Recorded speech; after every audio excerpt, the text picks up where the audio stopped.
오늘도 이곳에 함께 모여 하나님께 예배드리고 계신 여러분 모두에게 우리 주님의 은혜와 평화가 넘치시기를 바랍니다.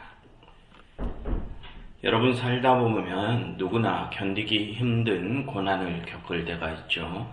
그럴 때 우리는 하나님, 왜 저에게 이런 시련을 주십니까? 라고 물으면서 하나님께 그 고난을 피할 수 있게 해달라고 간구하기도 합니다. 여러분, 예수님께서도 우리와 동일하게 그런 고난을 겪으셨습니다. 그럼 여러분, 예수님께서는 당신께 찾아온 그 고난 앞에서 어떠한 반응을 보이셨을까요? 사순절 5번째 주일을 지내고 있는 오늘 우리는 이 히브리서의 말씀을 살펴보면서 예수님이 당신께 찾아온 그 고난 앞에서 어떠한 반응을 보이셨는지, 그리고 그 반응으로 인해서 무엇을 이루셨는지에 대해서 알아보도록 하겠습니다. 먼저 7절을 보겠습니다. 그는 육체에 계실 때 자기를 죽음에서 등이 구원하실 이에게 심한 통곡과 눈물로 간구와 소원을 올렸다라고 합니다. 여러분, 여기서 말하는 그가 육체에 계실 때란 예수님이 우리와 동일한 육체를 입으시고 이 땅에 성육신하셔서 사역을 하실 때를 뜻하죠. 그리고 또 여기서 예수님이 자기를 구원하실 하나님께 심한 통곡과 눈물로 간구와 소원을 올렸다라고 하는 말은 예수님이 로마 군인들에게 잡히시기 전날 밤에 겟세마네 동산에서 하나님께 기도하셨던 장면을 언급하는 것입니다. 그럼 여러분, 그때 예수님께서는 하나님께 어떠한 기도를 드리셨습니까? 아버지요? 아버지께서는 모든 것이 가능하시오니 이 잔을 내게서 옮겨주시옵소서라고 기도를 하셨습니다. 그럼 여러분, 예수님이 하나님께 그러한 기도를 드리신 이유가 무엇입니까? 예수님께서는 이제부터 당신이 가셔야 할 십자가의 길이 두려우셨기 때문에 그런 기도를 드리신 것입니다. 그 십자가를 짊어지는 것이 얼마나 고통스러운 일인지를 예수님이 아시기 때문에 그 고난 앞에서 두려움에 떨며 하나님께 그런 기도를 드리신 것이죠. 그래서 오늘 본문에서도 예수님이 심한 통곡과 눈물로 간구와 소원을 올렸다라고 하지 않습니까? 여러분, 방금 말씀드렸듯이 예수님께서는 우리와 동일한 육체를 가지고 이 땅에서 살아가셨습니다. 그렇기에 우리와 동일한 고통과 동일한 공포를 느끼셨죠. 예수님께서는 이 세상의 고통을 초월하신 신적인 몸으로 십자가를 지신 것이 아닙니다. 예수님께서는 우리와 동일한 육체와 동일한 감정을 가지시고 십자가를 지신 것이죠. 그렇기에 예수님께서도 그 십자가의 길 앞에서 심한 두려움을 느끼셨습니다. 여러분, 어째서 예수님이 우리의 눈물과 우리의 아픔을 위로해 주실 수 있으십니까? 그 예수님께서 우리와 동일한 아픔을 당해보시고 우리와 동일한 눈물을 흘려보셨기 때문입니다. 예수님께서 우리가 겪은 그 고난을 직접 겪어보셨기 때문에 우리를 진정으로 이해하시고 도우실 수 있는 참 위로자가 되시는 것입니다. 아무튼 우리와 동일한 육체를 가지셨던 예수님께서는 그렇게 앞으로 자신이 가셔야 할 십자가의 길 앞에서 심한 두려움과 고통을 느끼셨습니다. 그래서 하나님께 아버지, 이 잔을 내게서 옮겨주시옵소서라고 기도를 드리신 것이죠. 그런데 여러분, 우리가 그 내용만을 보면 예수님이 하나님께 자신에게 주어질 십자가를 피하게 해달라고 기도하셨다고 생각을 할 수가 있습니다. 그런데 여러분, 예수님이 그때 드리셨던 그 기도는 그렇게 자신의 십자가를 피하게 해달라고 하는 기도가 아니었습니다. 여러분, 예수님은 하나님께 이 잔을 내게서 옮겨주시옵소서라고 기도하신 뒤에 또 다른 간구도 하셨죠. 그럼 그 뒤에 뭐라고 간구하셨습니까? 그러나 나의 뜻대로 마옵시고 아버지의 뜻대로 하시옵소서라고 하셨습니다. 무슨 뜻입니까? 예수님께서는 당신의 십자가를 피하기 위해서 그 기도를 드리신 것이 아니라는 뜻입니다. 그 기도의 목적은 하나님의 뜻을 이룰 수 있는 힘을 강구하기 위함이었습니다. 여러분, 예수님이 하나님께 이 잔을 옮기시옵소서라고 하셨던 것은 당신이 지금 그 십자가 앞에서 얼마나 두려움에 떨고 있는지를 하나님께 고백하기 위함이셨습니다. 당신이 지금 그 십자가를 피하고 싶을 만큼 두려움에 떨고 있다는 것을 하나님께 솔직히 고백하는 것이죠. 그럼으로써 그 두려움을 극복할 힘을 하나님께 간구하려 하신 것입니다. 그래서 여러분, 오늘 본문에서도 그런 부분에 대해서 언급을 합니다. 여러분, 다시 7절을 보시면 예수님이 자기를 죽음에서 능히 구원하실 이에게 기도하셨다라고 하죠. 그럼 여러분, 지금 예수님께서는 자신에게 다가올 그 십자가의 죽음을 피하시겠다는 것입니까? 아니면 그 십자가에서 죽으실 것인데 하나님이 당신의 그 죽음에서부터 구원해 주시기를 바라신다는 것입니까? 후자죠. 예수님은 그 십자가에서 죽음을 피하시려는 것이 아닙니다. 그 십자가에서 죽으실 것인데 그 후에 하나님이 그 죽음에서부터 당신을 구원해 주시기를 바라시는 것입니다. 그처럼 여러분, 예수님께서는 자신에게 다가온 고난 앞에서 심히 두려우셨지만 그 고난이 하나님의 뜻인 줄을 알기 때문에 그 고난을 피하려 하지 않고 정면으로 통과하려 하십니다. 하지만 예수님께서도 그 큰 고난이 두려우셨기에 그 고난을 잘 통과할 수 있게 해달라고 하나님께 힘을 간구한 것입니다.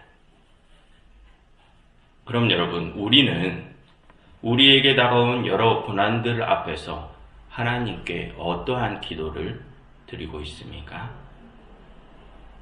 그것을 한번 우리는 고민해 보아야 할 것입니다.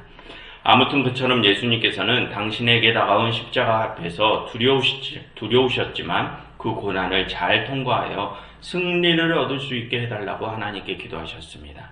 그랬더니 여러분, 하나님께서 그 기도에 어떻게 응답하셨습니까?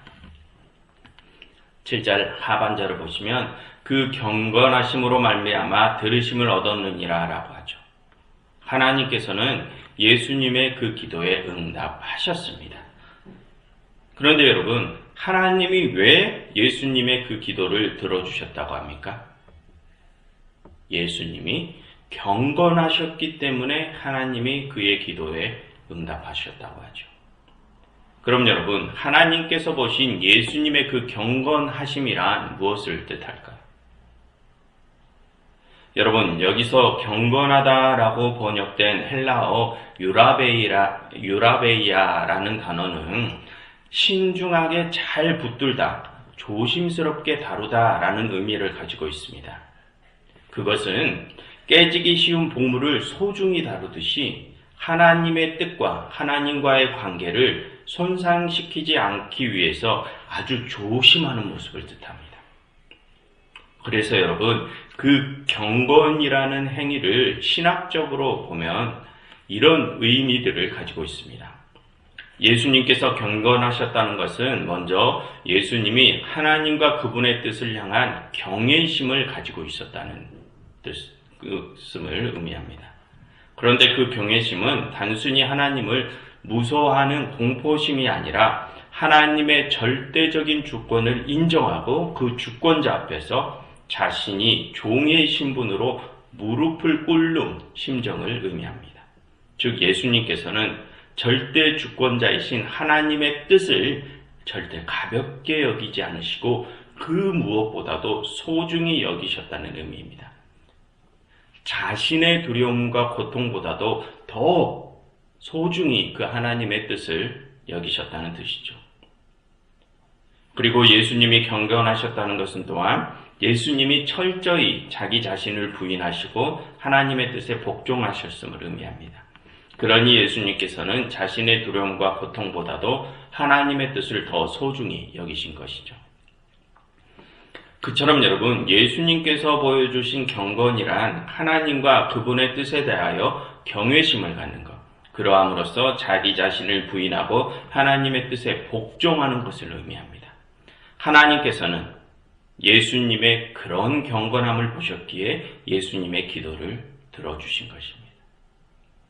그럼 여러분, 그동안 우리가 하나님께 우리의 고통을 눈물로 호소할 때 우리가 어떠한 태도를 가지고 그 기도를 했었는지를 한번 생각해 보십시오. 여러분, 우리는 왜 하나님께서 나의 기도를 들어주지 않으시나를 생각하기 이전에 과연 내가 하나님 앞에 경건한 모습을 보였는지를 먼저 생각해야 할 것입니다. 하나님의 뜻을 그 무엇보다도 소중히 여기고 내 뜻이 아니라 하나님의 뜻에 순복하는 그런 경건의 모습이 나에게 있었는지를 우리의 기도에 앞서 먼저 생각을 해봐야 할 것입니다. 그런 경건의 모습이 만약에 나에게 있다면 하나님께서는 우리의 기도에 반드시 응답하실 것입니다. 그리고 다음 8절을 보시면 예수님은 하나님의 아들이시면서도 받으신 고난으로 순종함을 배우셨다라고 합니다.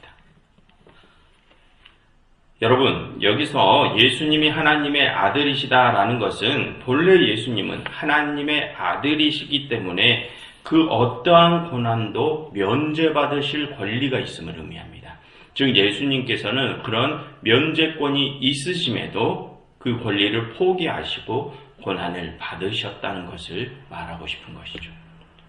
그리고 그 다음에 예수님이 고난으로 순종함을 배우셨다는 것은 예수님이 그 고난을 통하여 당신의 순종을 행위로 입증하셨다는 뜻입니다.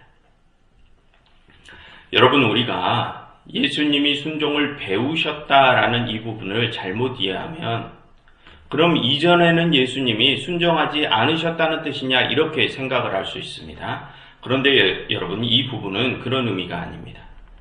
예수님이 이전에는 순종을 모르시고 불순종하셨다는 것이 아니라 예수님이 온전한 순종의 모습이 무엇인지를 이제 자신의 행위로 입증하셨다는 뜻이죠.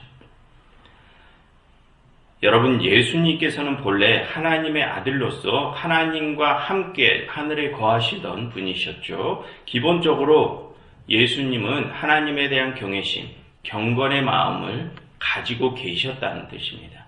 그런데 여러분, 사실 그 경외심은 우리의 마음 속에 있는 것이죠. 밖으로 드러나서 다른 사람이 볼 수 있는 것은 아닙니다. 그래서 내가 그 경외심을 가지고 있는지 없는지는 나만 알 수 있습니다.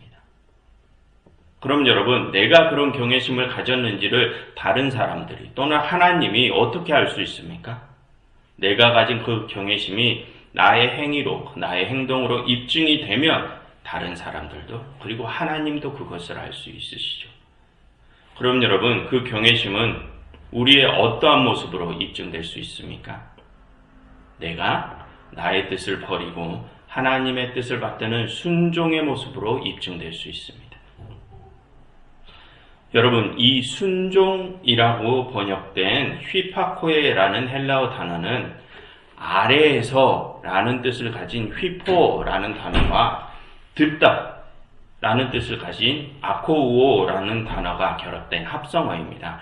그래서 이 휘파코에라는 단어의 뜻은 낮은 자세로 윗사람의 말씀을 듣는 모습을 의미하죠.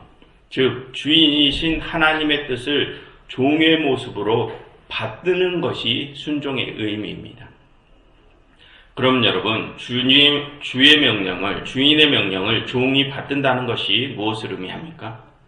그 명령을 경청해서 듣는 것을 넘어서 그 명령을 실천하는 것을 의미하죠. 즉 종의 자세로 주인이신 하나님의 말씀을 듣고 그 말씀을 실천하는 것이 이 순종의 본래의 의미입니다. 그런데 여러분, 아까 경건의 의미도 하나님과 그분의 뜻에 대한 경외심을 갖는 것, 그래서 자기 자신을 부인하고 하나님의 뜻에 복종하는 것을 뜻한다고 했었죠. 그 경건도 이 순종과 동일한 의미를 가졌습니다. 그런데 그 경건은 우리의 마음 속에 있는 것입니다. 반면 이 순종은 우리의 행위를 가리키죠. 즉 하나님에 대한 우리의 경외심이 이 현실에서 우리의 행동으로 발현된 모습이 바로 순종이라는 것입니다. 그처럼 경건과 순종은 하나로 엮여 있는 것이죠. 여러분, 우리가 살아가면서 경건함을 위해서 열심히 애를 씁니다. 그런데 나의 행동이 그 경건의 모습을 보이지 않는다면 그것은 온전한 경건이 아닙니다. 그것은 온전한 신앙이 아니죠. 여러분, 우리의 신앙은 이론이 아닙니다. 신앙은 그 이론을 바탕으로 실천까지 이어져야 온전한 신앙이 되는 것입니다. 예수님이 머리와 가슴으로만 하는 경건에서 그치신 것이 아니라 자신의 살점이 떨어져 나가고 숨이 멎는 고통 속에서도 자신의 뜻이 아니라 하나님의 뜻에 순종하신 것처럼 그런 실제적인 행동으로까지 이어지는 것이 온전한 신앙입니다. 그래서 여러분, 다시 8절과 9절을 보시면 예수님이 그렇게 고난으로 순종함을 배워서 온전하게 되셨다라고 하죠. 그처럼 온전한 신앙은 경건이라는 이론에서 그치는 것이 아니라 순종이라는 실천까지 이어지는 것이 온전한 신앙입니다. 그럼 여러분, 예수님께서 그렇게 순종을 통하여 온전한 신앙을 보이시니 그 뒤에 어떠한 일이 일어나게 되었습니까? 9절 하반절을 보시면 예수님이 온전하게 되셨은즉 자기에게 순종하는 모든 자에게 영원한 구원의 근원이 되셨느니라 라고 합니다. 예수님이 그렇게 순종을 통한 온전한 신앙을 보이시니 우리를 향한 구원이 이루어졌다는 것입니다.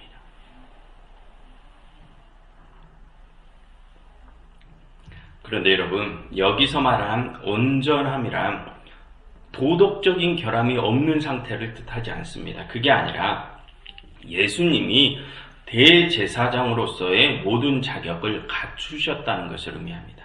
그래서 마지막 10절을 보시면 예수님이 하나님께 멜기세덱의 반차를 따른 대제사장이라 칭함을 받으셨느니라 라고 하죠.